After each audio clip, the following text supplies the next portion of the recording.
Welcome back to the second segment of the show. Today we're going to be talking about the tourism industry and means of promoting and diversifying the tourism sector here in Egypt. We're joined over the phone by Mr. Ahmed Badr, a tourism expert. Good afternoon to you, sir. Good afternoon to you too and to all the audience. Thank you very much for having me. Thank you so much for joining us. Can you tell us how can Egypt take advantage of digitalization when it comes to the tourism industry? Excuse me, can you repeat that again? How can Egypt sort of find some sort of advantage when it comes to promoting the tourism sector when it comes to digitalization and technology? Okay. Well, now it's... we all know the whole world is going digital and going online, and everything almost is becoming online. Even shopping now, you know, everything is going online. Yes. And tourism is part of the world and is benefiting very much from this change. So now we are witnessing that almost. If we take Europe as an example, everything is becoming online. So you can book everything from the hotel to the flight tickets, to the transportation, to the sightseeing, almost everything that you can book online nowadays. And also, marketing of tourism now is changing. Before the, I would say, the social media era, marketing was, you know, with commercial campaigns and billboards all over the streets and the countries that you're present. Now it's changing. Now every tourist is a marketing tool. He's marketing to the destination that he's going by the pictures and his words about the destination he is at. So in Egypt, we see, you know, when people come and they enjoy their time and they put their experience, they put their pictures in different sightseeing, you know, the pyramids or the temples and museums. He's sending an indirect message to all his friends and family and his circle that he is having a good time and it's good to come to Egypt. So definitely we are benefiting from this. Also, we need to know that also if the client is unsatisfied or the tourist is unsatisfied, he will put his experience as well. But unsatisfied clients will prevent more tourists from coming. So so basically social media, you could say, is sort of a double-edged sword. It can be positive by bringing in more tourists if this tourist has a positive experience, and also can have negative repercussions if the tourist has a negative experience. Exactly. And with a happy customer always brings between 4 to 6 clients, new clients. Unhappy customer will prevent about 20 to 25 other customers.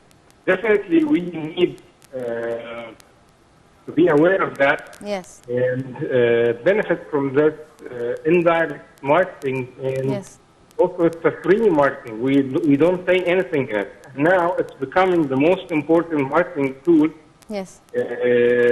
especially with the travel influencers and food, you know, travel bloggers, food bloggers, travel influencers. We need to benefit from them as well. And the ministry is, every now and then they invite some of them from, you know, different parts of the world to come and experience. But also need to make sure the others that are coming by themselves are having good time.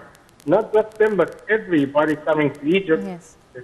At the end, tourism is all about having a good time, having good memories. That's it. So definitely we need to press on that, and also sooner or later, all the travel industry will be online. So, but first we need to have some more, infrastructure, more to make things easier for the tourists to come and, Yes. have a good time around Egypt. It's not just the hotel and the sightseeing, but also the taxis, the transportation, the food, many, many things. So, sir, I mean, one of the issues that is facing the tourism sector right now is possibly the Ukraine-Russian crisis. Given that the Russian and Ukrainian tourists composed quite a large number of tourists that go to resort destinations like Hurghada and Sharm el-Sheikh, how are the people working in this sector of tourism handling or coping with the drastic drop in the tourism from these areas of the world? Of course, it affected us very much, especially in the Red Sea area, where the main markets were with Russia and Ukraine. Okay, there are some other markets that were open after a period of closure. Yes. After the Corona pandemic. Now, it's almost over all over the world. Countries are reopened again, and restrictions are being lifted from all over the world. And even in Egypt, we lifted all the restrictions 3-4 days ago, which is extremely good for tourism movement and for the travelers to come. Some of these markets, especially European markets, started to work again, and they make some, I will not say they fill in the gap that Russian and Ukrainian markets left, but they fill some of the gap. So at least we're trying to minimize our losses. But hopefully this crisis will be over again and things will be back to normal, especially now with the ways of payment, especially from Russia, is being a little bit different. And, it will take some time until things will be back to normal again, but definitely affected us, especially in Sharm el-Sheikh. Sharm el-Sheikh was the biggest market for Russian market. Yes. Is the Ministry of Tourism somehow trying to find or expand new markets for the Red Sea resorts and all of this? Since right now it is not quite possible to get Ukrainian and Russian tourists, are they looking to expand in other countries around Europe, for instance, or Asia or Latin America? Is this something that they're looking into? The Red Sea area, especially, it attracts travelers from Europe. Europeans, they love to come to Red Sea because it's near, it's just maximum 5 hours flight, and it has the sun that they don't have most of the year, and it has, all the activities and the water and the camp. So this is the main market for Americans or people from North and South America and Asia. They have their beaches, they have their places to go with same conditions, and they don't really fly all that way just to come stay for a week in Red Sea. They combine this with classic tour, which I mean, they come for a night cruise and maybe 3-4 nights Cairo, and then they have an extension for 3-4 nights or even a week. In the Red Sea area. But still, the main market is Europe, Europe as a whole. Maybe we can open these new markets in the Arab world, especially Gulf Jordan, African countries. It will attract many. Still, I don't think they will also fill the gap that Russian and Ukrainian markets leave. But at the end, we need to have, different markets. Or as we say, don't put all the eggs in one basket. So we need to have more Diversified markets. So sources, yes. exactly, yes. Has COVID-19 pushed Egypt in general towards digital transformation, and has it achieved sort of great strides within this sector? COVID-19 definitely had a negative effect on the international economy, especially Yes. part of the world. Almost 10 years, whole 1 year, Yes. was affected so badly. Yeah. Sir, are you still with us? Mr. Ahmed? Sir, the line is cutting up. Yes, we're just going to take a short break and try to get back again with Mr. Ahmed Badr, tourism expert. Welcome back. We're joined again by Mr. Ahmed Badr, tourism expert. Welcome back to the show, sir. Thank you very much. I'm very sorry about it's the connection, yes. Yes. Can you tell us a bit about the plans for this year? I mean, there's a lot of anticipation for a number of different events that could promote tourism and are directly related to tourism. For instance, in November, we're expected to host the COP27 event in Sharm el-Sheikh. How important is this in highlighting the importance of the tourism sector in Egypt? Well, that's a very, very, very and extremely important event for all of Egypt, not just tourism sector. We're expecting around 40,000 participants in this event in Sharm el-Sheikh in November, including official delegations from all over the world. We're expecting presidents, kings, heads of state from all over the world. So definitely having this event, and I know it will be a successful one. I'm very sure about that.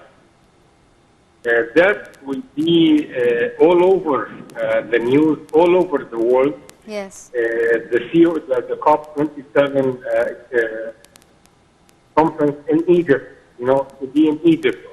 Egypt will be in the news head for a few days or even weeks. Yes. So definitely, and Sharm el-Sheikh, we all know it's a beautiful place, beautiful city with the scenery and what it gives to its visitors with high quality service. So definitely this will have a very positive impact for Egypt and for Sharm el-Sheikh and for for tourism. People will be really anticipating to come and saw something good. And they heard very positive feedback from all the participants. Yes. So definitely we will have them. And also this year we're expecting the opening of the Grand History Museum, which is the whole world is asking about. Nowadays, whenever a client or an agent sending us, they always say, ask when is a Grand History Museum will be open. We want to go, we want to see, we want to see what is this amazing project is, and also to see all the treasures of Moonstock all at once. So definitely these two events will be a great marketing tool, and I would say they will create what I could call an Egypt mania. So definitely this would be a very positive impact to us. Can you also tell us a bit about the major projects that will be inaugurated in 2022 and how are we going to promote these projects? Well, so far, as I mentioned, is the Grand History Museum. This is the biggest project that will be inaugurated by end of this year. Yes. And I know there are some other projects with some other PMs and type teams, and Yes. that will make them even better for visiting. But still, the Grand Duke Museum is the what we say the grand event, the biggest event, the event that will Yes. the whole world will. And is it to have its grand opening this year, or is it going to be earlier into 2023? Well, so far nothing official, but from what we heard, it should be around the end of this year. Yes. It's just, I think we are waiting for. Well, it could be if it was supposed to be open by end of 2020, but it was dependent coronavirus pandemic. Yes. And then I think that it could be okay, as the pandemic is over and things are back to normal. So I think it would be okay to open in this year. I hope. I wish. Not this year, so I think it will be latest in the first half of 2023. Yes. Sir, what about the high-profile events that took place in Egypt, from the Pharaoh's Golden Parade to the Avenue of Sphinxes in Luxor? How has this impacted the tourism industry? Have you seen personally, for instance, tourists coming in especially because they saw these parades? Yes, especially the Golden Mummy's Parade, Yes. has a very, very, very big positive impact all over the world. It was all over the news. The music and the song and the idols and Yes. the whole thing, the whole event was an amazing one. It was done in a world-class event. So definitely, yes, and also the event of the Avenue of the Sphinxes as well. It was a world-class event that helped us very much Yes. in having more tourists. Because again, it was all over the news, all over the world. So definitely anything positive about Egypt will help us to have more tourists. And also, each event, it's part of the tourism industry. There are countries, most of their tourists go for events like that. Yes. Something that countries like Brazil, people they go especially for the carnivals, and the events are done in the cities of Brazil. So definitely events like that are very important tourism industry in general, definitely. Is there also a plan to somehow diversify the forms of tourism in the industry?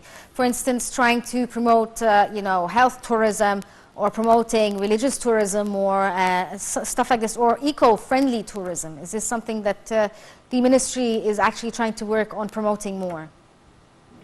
They are trying. Still, I would say there are more to be done in these areas, especially ecotourism and health tourism. Yes. Those who are traveling for treatment, even Yes. for doctors. Egypt, we have the infrastructure for that. We have the background for that. We have some of the best doctors all over the world. Yes. And still they can come and they can have their cure and stay and have a mixture of cureness and tourism and fun and everything.